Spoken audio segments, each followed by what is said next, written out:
Hi, welcome. If it is your first time of stopping by or coming across my YouTube channel, you are highly welcome. I appreciate each and every one of you who always tune back to watch my program. May God Almighty bless you. You are free to leave your comment constructively. Like you know, I present to you information across the globe, especially Nigeria to be precise. And today, I present to you another exciting video which we are going to watch together. Now let's watch this video together, then come to my comment section and tell me what you think about the video. You are free to criticize, but constructively, as we watch the video together. Fulani party of bandits and terrorists. That's what they said. Northernization agenda, the North first. And some of you may be wondering, why is it that Fulani has this hatred for Igbo people? I want Hopo Sodema to pay very close attention. I want Ohaneze Ndiara and Ndioshi to pay attention. I want every Efulefu to listen very carefully. You may be wondering, why is it for no reason we were not at war in late 50s and early 60s? Nothing was wrong. We did nothing to Fulani. A Fulani leader, the leader of the Fulani people, the leader of the entire North, came out to say, we hate Igbo people. And he gave the interview to BBC. Now, how can you blame me for hating them? I don't even hate them. I'm only trying to fight them or stop them from killing our people. That's what I'm doing. I want to tell you that what they are planning, what the plan of APC today was what Ahmadu Bello has scripted down. I said that was why in 2003, 2011, you see, 2003, 2007, 2011, Buhari kept contesting.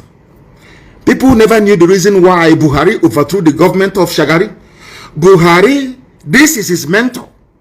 His hero is the Sadwana. If you listen to him when he was alive, if any of you paid any attention to what Buhari was saying, Buhari kept saying that they killed Sadwana, That's his hero. The reason why Sadwana hated the Igbo people was because the East was the only part that their type of Islam never got to. You may think it's about politics and economic development. It's because the Fulani sword and Quran got into Yoruba land. The Fulani sword and Quran decimated the entire Middle Belt.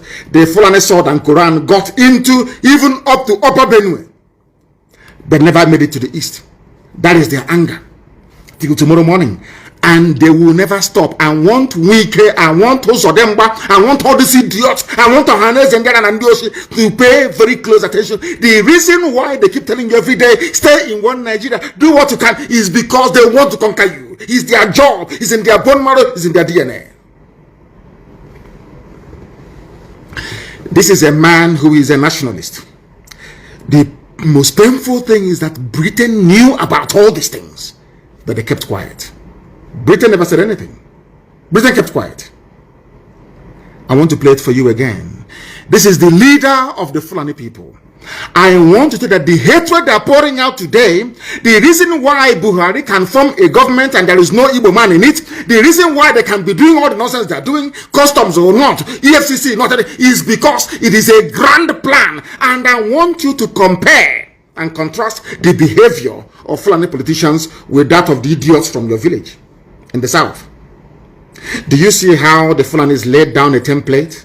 Not just a template of political domination, but a template of complete and total annihilation of every indigenous ethnic group in Nigeria. What APC is carrying out today was laid down before even 1960. They have been pursuing that same agenda, year in, year out. But some of you are too blind to understand what lies in front of you. This evening, we are exposing them that the world may understand, that the world may know why we are doing what we are doing. I'm going to play it for you once again. Please pay very close attention. And this time around, I'm going to interrupt. As they proceed, I will interrupt to analyze and bring to your knowledge and understanding the evil that Fulani portends for everybody, not just for Igbo people, not just for Biafrans at large, but not even just for the entire South, but for everybody who calls himself a Nigerian. Because as at the time that this man said this, uttered this very, should I say, vengeful words or insightful words, Nigeria was not at war. There was euphoria everywhere. Independence is around the corner. They're about to take over everywhere. Every black people are about to rule black land. That was done it for it. This is the man that they refer to as their founding father. This is the leader of Boko Haram. This is the leader of Fulani bandits. This is the leader of Fulani headsmen. This is the leader of every terror group that has ever emerged. He is their spiritual leader. He's dead, of course. His death was what caused the war. Because Britain wanted vengeance. Britain knew that Fulani hated Igbo people. Because Britain hated Igbo people. Britain hates Biafra with a passion. Pure raw hatred. Raw hatred is the same hatred that the Fulanis have. You cannot explain it. Why Britain hates Biafra is beyond me. We are Anglicans, though. We are Christians, though, for your information. We attend Anglican church. We are Christians in the main. England is supposed to be a Christian nation. But their hatred for Biafra is immense. And isn't it very ironic? The only part of the zoo called Nigeria that is entirely, or should I say, homogeneous Christian. No Islam. That is the people that Britain hates most of all. And every Sunday like today, every Anglican church in Biafra land have contributed their money. Very soon they will ship it all the way to Canterbury. Are you feeling what I'm saying? I want you to listen once again, please, to understand those who are the fermenters of trouble in Nigeria.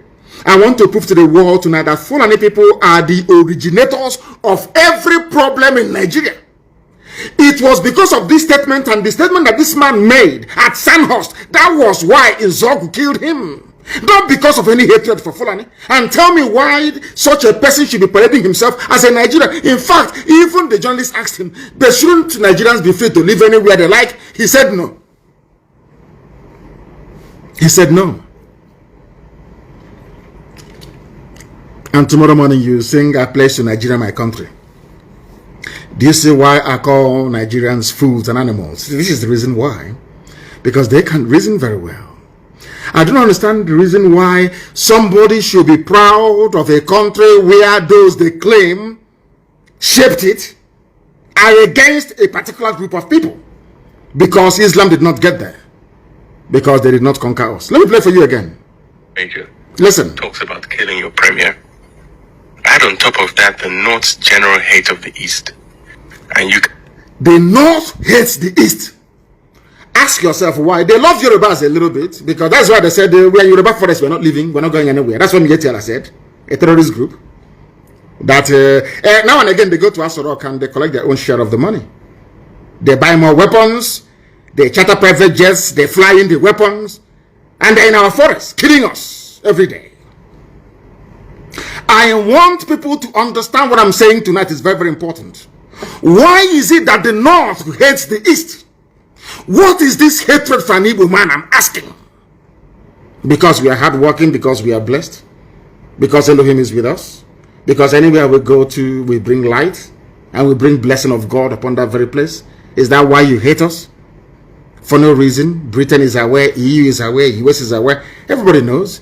Now, why do you want us to stay in a land brimming with such hatred for a particular group of people that led to the death of 5 million of those people? We are the only people in the world, only Biafrans are the only people in the world having suffered the level of genocide we are subjected to, or should I say Holocaust. And we are still in that same country that killed us. Only us. No other people. Nowhere else in the world. That is why we must change our thinking. That is why the likes of idiots like Wike and those of them, all these idiots who must reason tonight after. I think Wike has been listening to our broadcast now. He's changing Oyibo names, white man's name in Iguacha to more local names. That's what they're all listening. I think he went to Waterlands and changed it to something else. It's no longer Waterlands. He was asking them, why are you answering white man's name? If he was sincere, he should have gone a step further to say, Port Harcourt is a white man's name. The name is Iguacha. Maybe someday, sometime in the new Biafra, we shall get there. I want you to listen once again to what this animal has to say. I call Ahmadu Bello an animal because only an animal can speak this very way. His hatred is not for white people. No, not at all. In fact, he said that I will give jobs to people that colonized you and subjugated you. He said, no, don't worry, I'll give jobs to you more before I can give it to an Igbo man. Are you feeling what I'm saying? I will give jobs to a white person. This is Africa. Your so-called Africa, one Africa. Let Africa be united one. These are the idiots that made it impossible for Africa to unite. And he's a nationalist, we are told. He's a founding father. According to Fulani Janjaweed, he is the founding father. I want you to pay attention tonight, for goodness sake. Listen. Start to get the picture of the sort of tribal tension Nigeria was heading towards. Tribal tension before 1960. So what is happening today has been there from the beginning. And I'm asking people, you have suffered this mess for nearly 60 years. The same tribal tension for 60 years. When is Nigeria going to get better? I'm asking. When will this tribal tension stop? The fact of the matter is that it can never stop. Never, ever, ever, because the hatred is deep rooted. It's in their system. They cannot help it. Because we have not conquered the East. That's what they're saying. We have not dipped our Quran in the Atlantic Ocean that flows on the coastal lines of the East. We must take them. And that's what they're doing. Do you understand them now? All of you that believe in one Nigeria, do you begin to see that what you did was merely to dig your own graves? You have dug your graves. I'm telling you. That's what you have done. Look at the mindset of the people that you are in the same country with. And this man, you can hear from his accent, he's polished, he's educated. I think he studied at, I don't know if he was Cambridge or Oxford. You can hear, he's a prince of the Fulani Sultanate. You can hear him the way he speaks. Very crisp English. It was this man that made me to realize that mastery or command of English language does not confer upon you any, should I say, any intellect of any sort whatsoever. It doesn't. The fact that you can speak English doesn't mean you're intelligent. This was the man that made me to realize that very fact. Listen to him, please. This is the founding father, so to speak, of Nigeria. Fulani. I want to prove to the world that it was the Fulani. That what is happening in Nigeria today is the cause of the Fulani. They are the problem that you have. Listen to him. One thing I've noticed, Premier, that is the voice of the British interviewer, BBC journalist, asking him. He's asking him, Premier, he was then the Premier of the North, asking him, Premier, one thing I have noticed is the obsession, the hatred, the raw hatred the Fulani have for Igbo people. Where is it coming from? A white man. BBC, they realized all the way from London that there are two people, these two tribes you have, in a place called Nigeria that they themselves created. One hates the other and wants him dead. Yet you're talking about one Nigeria.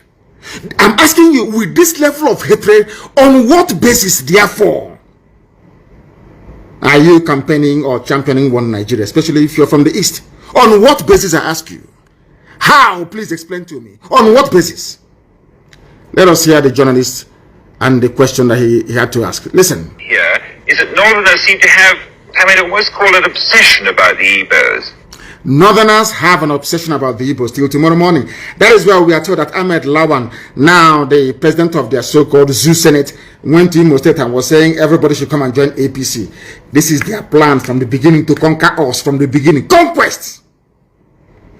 But unfortunately, a typical Igbo idiot in Abuja or Lagos cannot seem to realize this. The handwriting is there on the wall. They cannot seem to realize what is going on. A white man all the way from Europe is asking a black baboon in Africa, why do you hate your fellow black man? The man said, I will give you a job as a white man. The same white man that we are struggling to become independent from. The same white man that killed us, put us in jail and everything. And that is the man that is the hero of Fulani. Do you understand it now? Do you now see why the zoo must fall? Do you see why Nigeria cannot stand? Do you see why anybody championing one Nigeria is an absolute and total idiot? A fool beyond a fool. Do you now understand why we say so all the time? Listen, please. Could you perhaps explain that? Explain to us why you hate us. The Igbos are more or less the type of people whose desire is mainly to dominate everybody. In what way? I want to answer the Fulani Janjaweed. This was, I want you to understand. I want to also let you people know this evening or morning or night, depending on where you are, the reason why I said anybody calling himself a Niger Delta or South suffer from the same mentality, the same idiocy. Do you see where they got the nonsense from that Igbos are domineering? And in a short while, I will ask this man to tell us in what way, or should I say ways, are Igbos domineering? Because if you go now to some parts of Cross River or Akwa Ibom, or I should say before, not now, not anymore, and Bayelsa or Delta, and ask them, they say, we don't want to be dominated by an Igbo man, especially my Izon brothers and sisters. Echoing the same sentiment of a Fulani Janjaweed that hates them. Because when this man was talking about the Igbo people, he was talking about everybody from the East, and sometimes from the West as well. Listen carefully. One Nigerian is, listen, oh, those that believe in one Nigeria, let's build a future. This is their template. It can never change because they are Janjaweed. They follow their leader. Whatever their leader does, whatever, if the leader says to them, oh, go and kill people, they'll go and kill. This is Fulani Janjaweedism. This is the man that the late dead Buhari was following in the footsteps. Now listen, Igbos, they asked him, why do you hate Igbo people? He said, because they are domineering. The same thing they said about the Jews all over Europe. Just because they are successful, because God blessed them. That is all, that nothing more. I hate Jews. Why? I don't know, but I hate them. Why do you hate them? They took over the banking system. Okay, because they are doing something that you cannot do. The same thing about Igbo people in the zoo called Nigeria. By Igbo, I mean the whole of Biafra in Nigeria. I want our people to pay attention tonight so that their brain can be cleansed properly. They asked him, a white man asked him, why do you hate Igbo people? Asking a Fulani man, I want Fulani to know that you brought the hate to me. You are the original haters of other people. You have no right to complain. You people are the original haters. You started the hatred before anybody else. Listen to what he has to say. Igbos are domineering. Now we want to find out how did Igbo people go to Sokoto and take over Sokoto? Is an Igbo man the Sultan of Sokoto? Is an Igbo man the Emir of Kanu? Is an Igbo man the Emir of Gwandu? Please tell us, how did they dominate you? If they go to a village, to a town, they want to monopolize everything in that area. They want to monopolize everything. As I told you, these are congenital liars. Fulani are liars. They are liars and deceivers. And I feel sorry for some of you in the zoo. Some of you that allowed Fulani to deceive you. They can't deceive me. They can never deceive me. They asked the premier he's the premier, the political head of the North. He said, why do you hate Igbo people? They are domineering. How? Any village they go to, they want to dominate everything. Now I want to ask him, Igbos were everywhere in the North. Is an Igbo man an emir in the North? From before his time till today? But he said they want to dominate. What he meant to say is that God blessed them. Because there is something about Biafran people that the Fulanis can see that incidentally, Ifulefus cannot see in themselves. This man understands one very simple fact. That the Biafran people are like the Jews of Africa, as Henry Kissinger said and wrote in his memo to President Nixon, that he believes that Biafrans, especially Igbos, are the wandering Jews of Africa. Henry Kissinger said it, wrote it in the memo. Go and check. Go to the Library of Congress in America and go and check. I'm not going to give it to you. Some of you are very lazy, you cannot read. You cannot do any research. Go and research it yourself, you say there. How are they dominating you? They are dominating me by coming into my town and developing it. They are coming into my town and teaching our children how to read and write properly. They are opening businesses. They are successful. That is how you dominate them. Are you listening to me? So, deep in the shadow. Welcome to my channel. If this is your first time or first day of coming across my YouTube channel or seeing my face, you are highly welcome. Please willkommen to my kanal. My name is Linda Chukwuezi. It's coming